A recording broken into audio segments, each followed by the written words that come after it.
마태복음 1장 21절에서 23절까지 말씀입니다. 봉독하겠습니다. 아들을 낳으리니 이름을 예수라 하라. 이는 그가 자기 백성을 그들의 죄에서 구원할 자이심이라 하니라.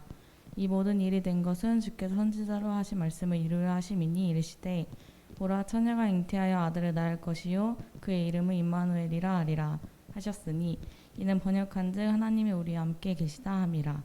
아멘.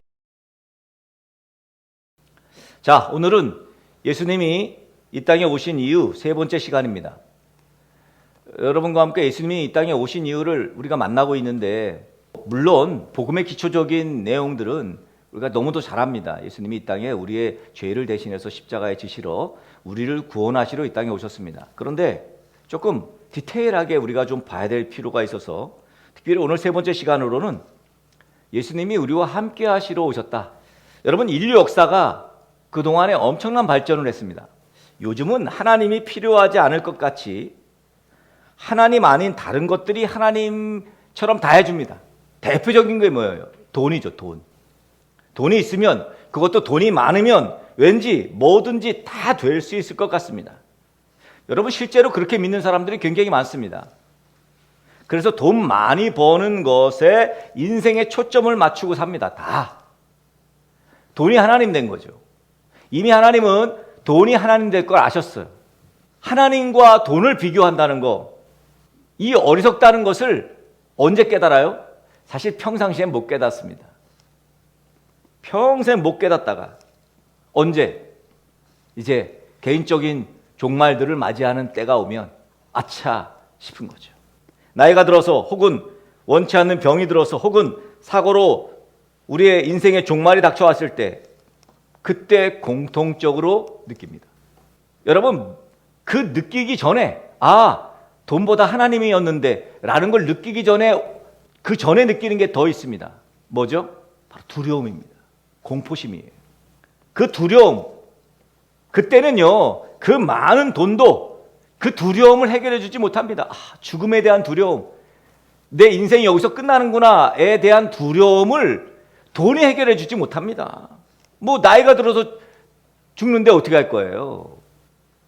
그때서야 하나님이 필요하구나, 그것도 절실하게 느낍니다만 늦었습니다. 물론 인간은 인생의 종말을 앞두고서 뿐만이 아니라 평소에도 다양한 두려움을 경험합니다.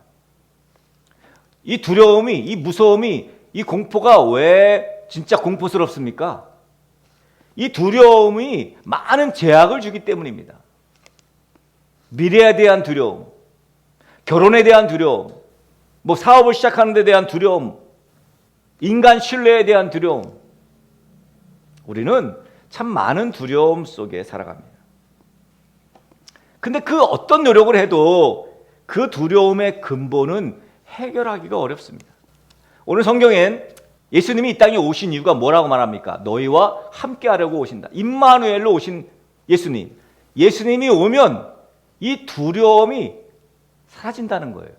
예수님이 이 땅에 오신 이유가 우리에게 있는, 우리를 많이 제약해 하는 그 두려움을 없애기 위해서 이 땅에 오신다는 거예요. 여러분, 우리 두려움의 문제를 일거에 해결할 수 있다는 거예요. 예수님이 오심으로 인해. 신명기 31장 8절 말씀을 여러분에게 소개합니다.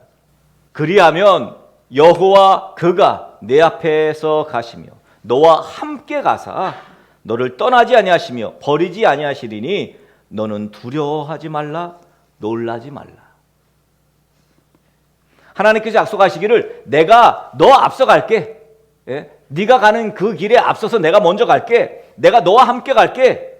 내가 너를 떠나지 않을게. 걱정하지 마. 내가 너 버리지 않을 테니 염려하지 마. 두려워하지 마. 놀라지 마. 여러분, 하나님이 함께 하신다는 것은요, 하나님이 동행한다는 것은요, 이거 엄청난 복입니다. 하나님이 어떤 분이에요?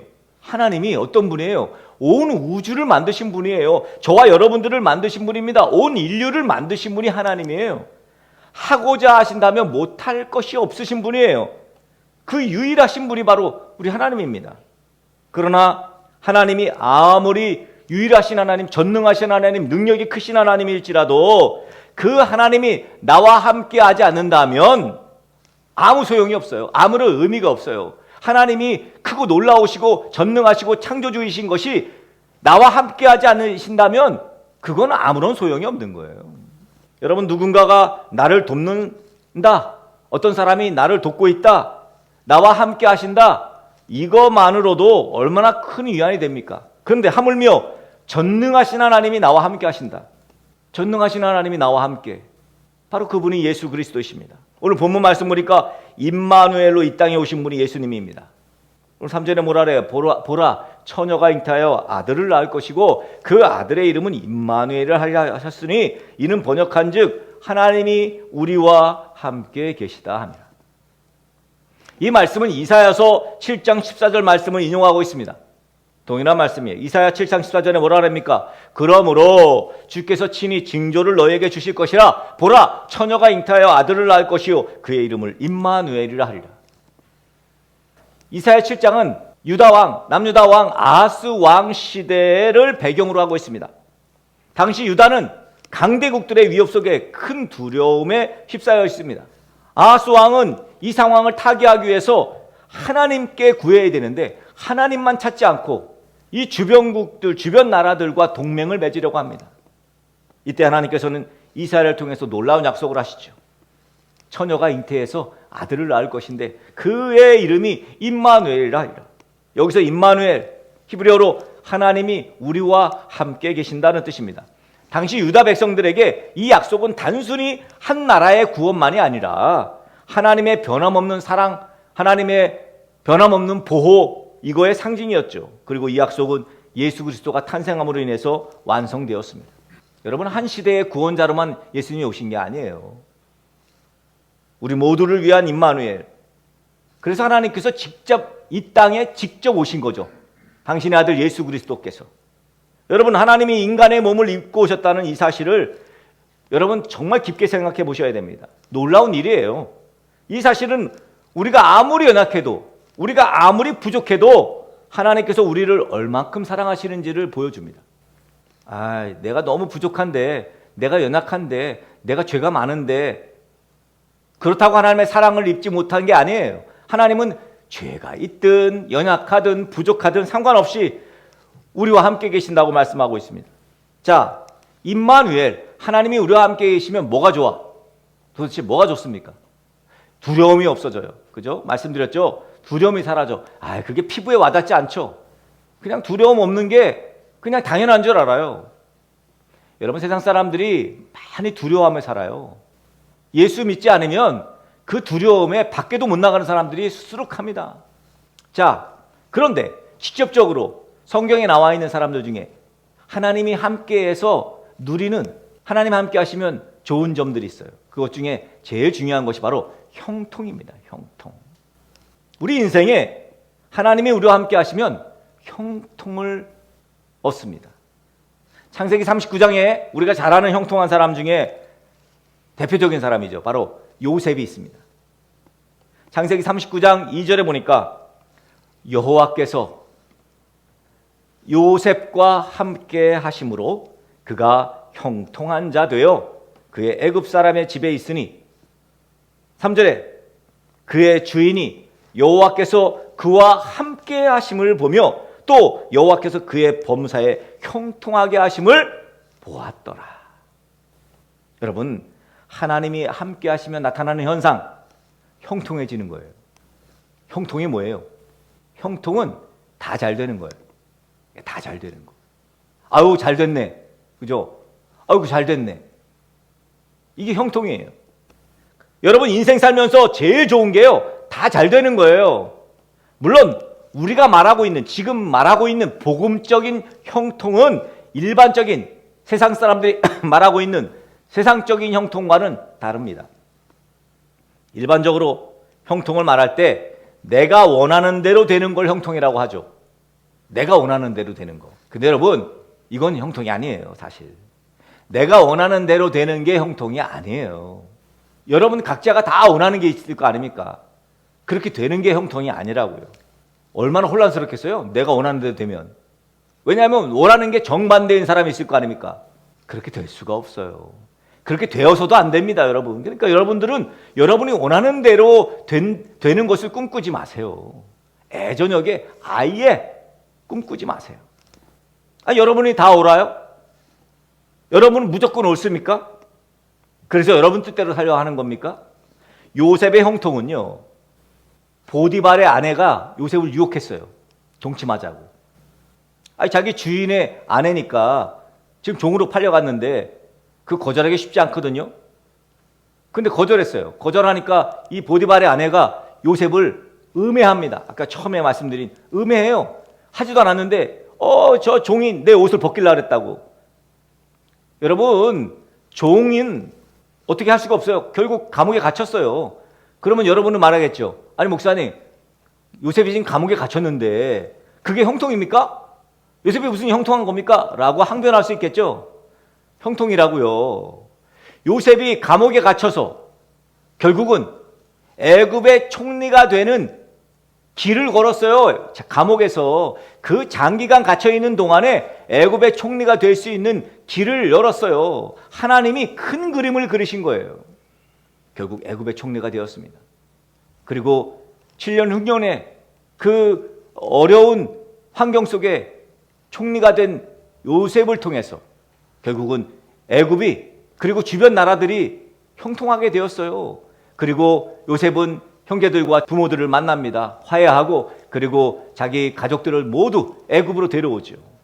그렇게 해서 애굽에서의 이 이스라엘 백성들, 히브리인들이 놀랍도록 생육하고 번성해진 거죠. 그러고 난 다음에 이 애굽에서 핍박이 있자 그때 나타난 모세가 출애굽하게 되는 거예요. 그러니까 요셉부터 시작해서 모세까지 이 애굽에서의 모든 여정의 시작이 바로 요셉인 거예요. 하나님의 계획하심과 하나님의 의도하심이 다 드러났어요. 요셉을 통해서. 이걸 우리는 형통이라고 말하는 거예요. 하나님의 계획과 하나님의 의도가 드러나는 것, 하나님의 섭리가 다 드러나는 것, 이것을 형통이라고 그래요. 하나님과 동행하는 사람에게만 허락된 복입니다. 오늘 우리가 읽었잖아요. 창세기 39장에 하나님이 요셉과 함께함으로 형통하였더라. 그걸 보디발도 알았더라.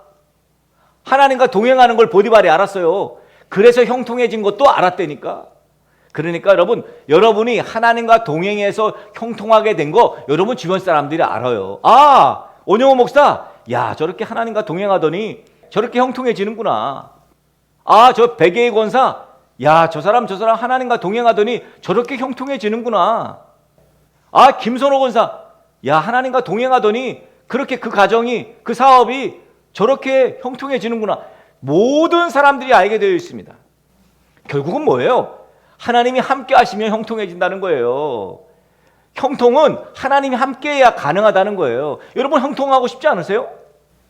저는 어느 때부터 형통하고 싶어졌어요. 너무 형통하고 싶어졌어요. 그래서 방법을 찾아보니 하나밖에 없어. 하나님이 함께 해주셔야 돼.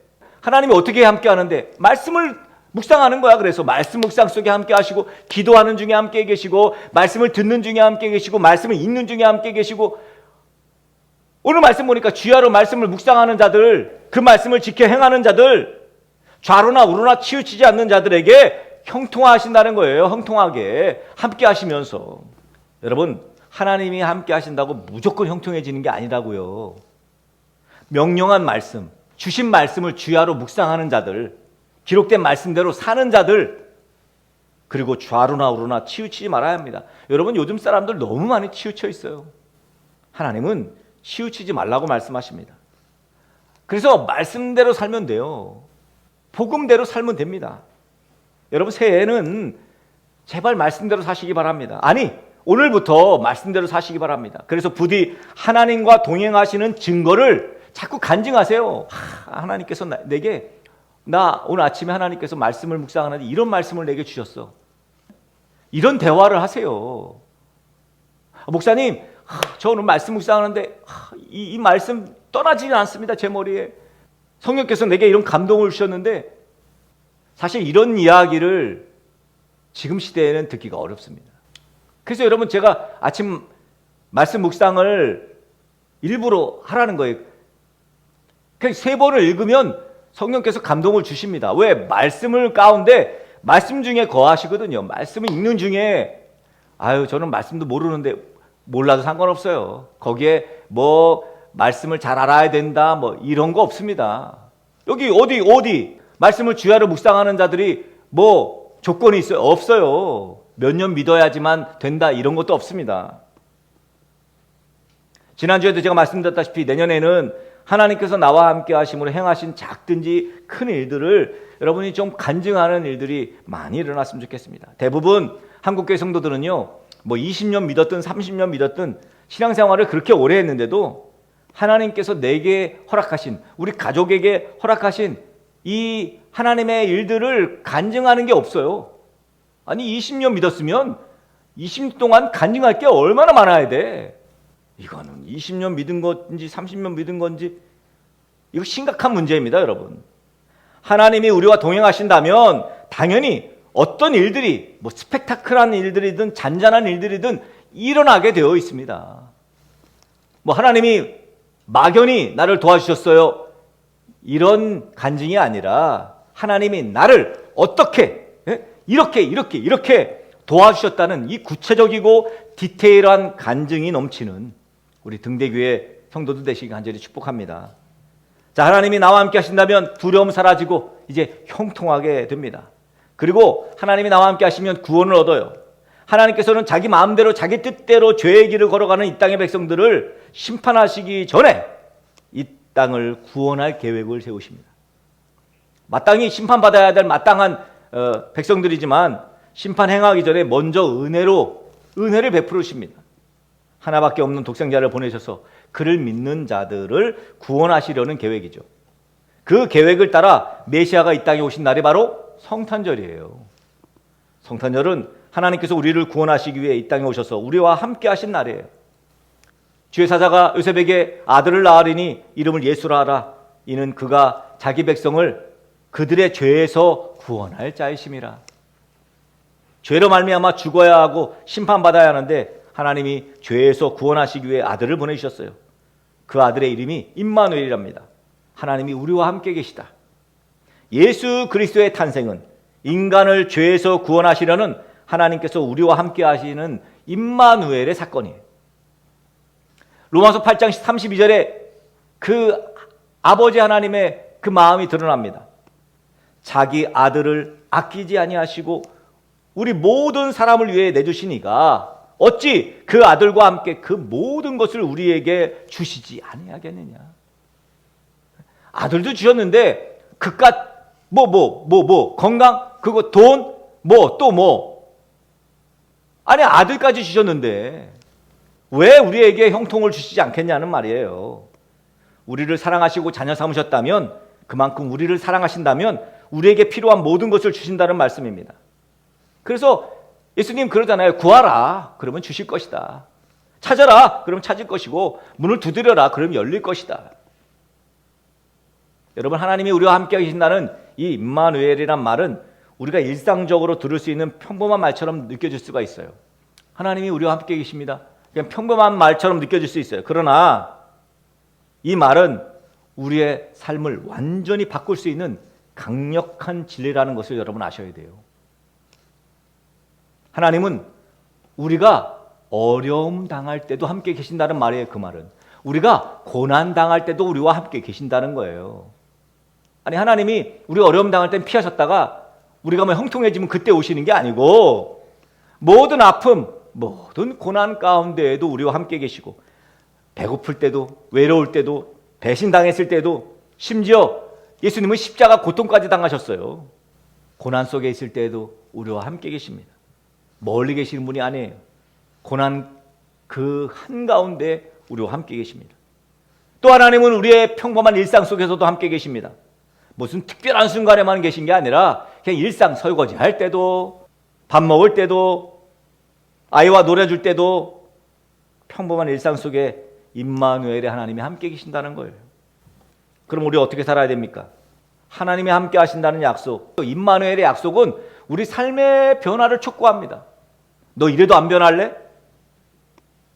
아무리 우리가 힘들어도 하나님이 나와 함께 하신다는 사실을 믿으면 아무리 기도 응답이 지체되더라도, 내 상황이 더 어려워지더라도 우리가 하나님 믿는다면 두려움은 사라지게 되어 있습니다. 평안이 함께합니다. 그래서 하나님과 함께하듯 이제 그 하나님이 우리와 함께 하시는 그 상황에서 이제 우리는 이웃과 함께하는 거죠. 이게 바로 그리스도인입니다. 성탄절은 단순히 예수님의 탄생을 축하하는 날이 아닙니다. 하나님이 우리와 함께 하신다는 약속이 성취된 날이에요. 이 약속은 2000년 전의 사건이 끝나지 않고 지금 순간에도 우리 삶 속에 살아 역사한다는 것을 증명하고 있습니다. 그래서 임마누엘, 하나님이 나와 함께 하십니다. 지금 나와 함께 하십니다. 이 고백이 여러분의 불안을 사라지게 하고 여러분의 두려움을 없애고 하나님께서 여러분을 형통케 하시는 근거가 된다는 사실을 기억하시고, 임마누엘의 예수님이 이 땅에 오신 놀라운 소식을 우리 주변의 이웃들과 함께 나눌 수 있기를 예수 그리스도의 이름으로 간절히 축복합니다.